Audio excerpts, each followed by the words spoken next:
ప్రపంచంలో ఉన్న business school ఎలా నడుస్తున్నాయి అనే దానిపై కొన్ని ప్రామాణికాలు లెక్కలోకి తీసుకొని ఫైనాన్షియల్ టైమ్స్ వారు గ్లోబల్ ర్యాంకింగ్స్ ఇస్తూ ఉంటారు. ఈ ర్యాంకులలో హైదరాబాద్కు చెందిన బిజినెస్ స్కూల్ దేశంలో నెంబర్ 1 ర్యాంక్ సాధించి తమ సత్తా చాటుకుంది. ప్రపంచంలోని బిజినెస్ స్కూల్లో 100 బెస్ట్ ర్యాంకింగ్ స్కూల్స్ అని లిస్ట్ తీస్తే అందులో 31st ప్లేస్ సంపాదించుకుంది హైదరాబాద్కు చెందిన Indian business school.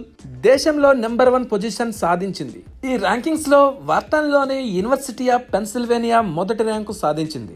ఫ్రాన్స్లోని Colombia business school 2వ ర్యాంకు సాధించింది. ఇక భారత విషయానికి వస్తే రీసెర్చ్ విభాగంలో ఐఎస్బి దేశంలో మొదటి స్థానంలో నిలిస్తే గ్లోబల్ ర్యాంక్ గత ఏడాది 61 నుంచి 52కు చేరింది. ఈ ర్యాంకింగ్స్లో ఇంకొక ప్రామాణికం సాలరీస్.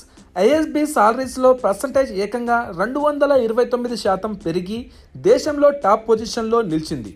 ఇంకా అల్యూమిని నెట్వర్క్లో కెరీర్ సర్వీస్లో కూడా ఐఎస్బి టాప్ పొజిషన్లో నిలిచింది.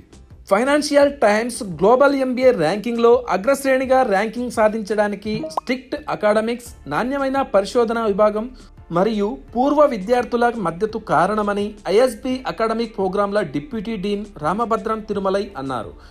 ఇక భారత్లో తర్వాత స్థానాలలో ఐఐఎం అహ్మదాబాద్ జాతీయంగా 2వ ర్యాంక్, ఐఐఎం బెంగళూరు 3వ rank, IIM Lucknow 4, JVR school of management జాతీయంగా 5వ ర్యాంకుని కైవసం చేసుకున్నాయి.